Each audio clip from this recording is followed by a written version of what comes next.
তো সে বলে যে যদি আমার একটা প্রশ্নের উত্তর দিয়ে দেন তাহলে আমি মুসলমান হয়ে যাব।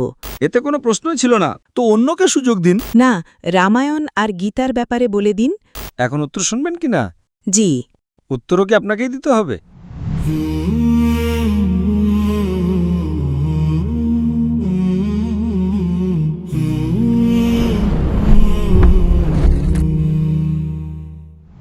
আসসালামু আলাইকুম। কামরান ভাই সাহেব, আপনাকে অনেক ধন্যবাদ। আমার 18 বছর পুরনো নিজের ওস্তাদের সাথে দেখা করানোর জন্য অনেক ধন্যবাদ। আমি ওনাকে আধ্যাত্মিক ওস্তাদ মানি। আর আপনার কাছে অনুরোধ যে আপনি আরবি কোর্স শুরু করুন, যেমন আইটির করিয়েছেন। আমার আপনার কাছে অনেক অনেক অনুরোধ। আল্লাহ আপনাকে প্রতিদান দিন। আর দ্বিতীয় প্রশ্ন হল যে আমার দাদা যান হিন্দুস্তান পাকিস্তান হবার আগে হিজরত করে এসেছেন হিন্দুস্তান থেকে। তো তিনি মানুষকে মুসলমান বানাতেন। তো আমরা ঠাট্টায় থাকি আর দাওয়াত দিই, মুসলমান বানাই। সেখানে খ্রিস্টানও আছে, মুসলিমও আছে। তো জাকির সাহেবের প্রোগ্রাম আমি দেখেছি 2009 সালে। 2009 থেকে আমি অনুসরণ করছি, কিন্তু আমি হিন্দুস্তানে যেতে পারিনি কিছু সীমান্তের সমস্যার কারণে। তো আমার প্রশ্ন হল যে আমি 18 বছর ধরে দাওয়াত দিচ্ছি। বাইবেলের কথা বলেছিলেন যে আপনি পড়াশোনা করেন আর পড়াশোনা করেন, তাদেরকে বলেন যে কোথায় ভুল আছে। তো আমি করেছি, আর আমি আমার অনেক বান্ধবীকে মুসলমান বানিয়েছি স্কুল জীবনে, আর এখনও বাস্তব জীবনে করছি। আমার একজন বান্ধবী আছে, পরিবার আছে, সে যে আছে না, বলে যে রেফারেন্স দেন গীতা থেকে, রামায়ণ থেকে। তো তাতে বলে যে শেষ অবতার হলেন নবী পাক। তো সেটা কোন বই? বোন, তো সেটা কোন বই? 2 বাক্যের বেশি কথা বলা, ভাষণের সময় শেষ হয়ে গেছে। আমি ক্ষমা চাচ্ছি।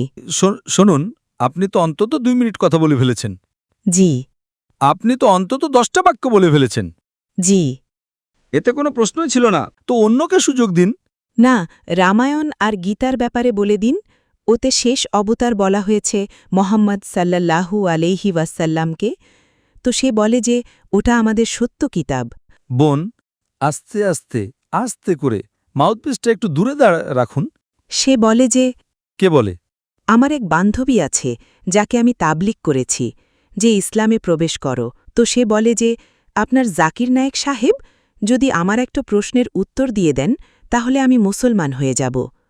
যে এই রামায়ণ আর গীতায় যা লেখা আছে যে শেষ রাসূল পাক সাল্লাল্লাহু আলাইহি ওয়াসাল্লাম যিনি শেষ অবতার, তো আমাদের কিতাব সত্য। আর তিনি এর উদ্ধৃতি কেন দেন?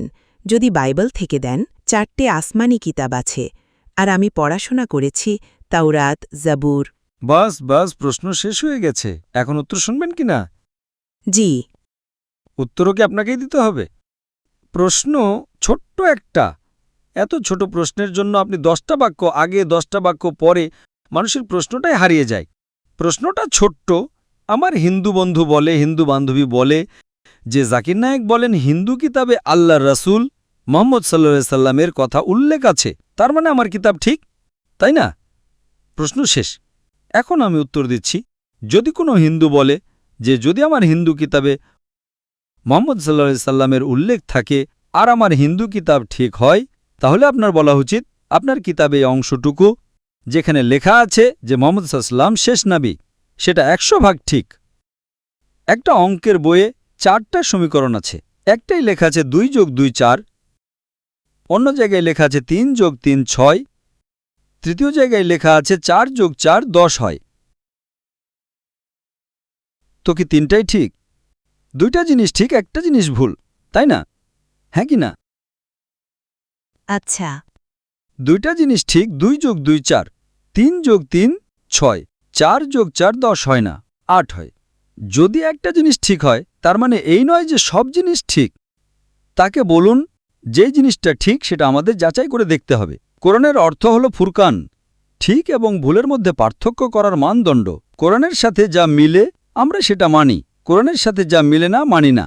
আপনাদের ভগবদ্গীতায়, আপনাদের বেদে লেখা আছে শেষ নবী মুহাম্মদ সাল্লাল্লাহু আলাইহি সাল্লাম একেবারে ঠিক, একদম ঠিক। কিন্তু আপনাদের কিতাবে ভুল জিনিসও লেখা আছে। আপনাদের কিতাবে লেখা আছে যে মূর্তি পূজা করো, সেটা ভুল। আপনাদের কিতাবে লেখা আছে যে মদ খাও, সেটা ভুল। তো একটা জিনিস ঠিক হওয়ার মানে এই নয় যে পুরো কিতাবটাই ঠিক। আমাদের পুরো কিতাব 100% কোরআন ঠিক। আপনাদের কিতাবে মিশ্রণ আছে, ঠিকও আছে, ভুলও আছে। উদাহরণস্বরূপ আমি আপনার সামনে 1 গ্লাস পানি নিচ্ছি, তার মধ্যে 2 ফোঁটা নর্দমার পানি ঢালে আপনার সামনে। আপনি কি সেই পানিটা খাবেন? না। কেন? 2 ফোঁটা, 1% না, 2 ফোঁটা। কেন খাবেন না? কেন খাবেন না? কারণ ভেজাল আছে।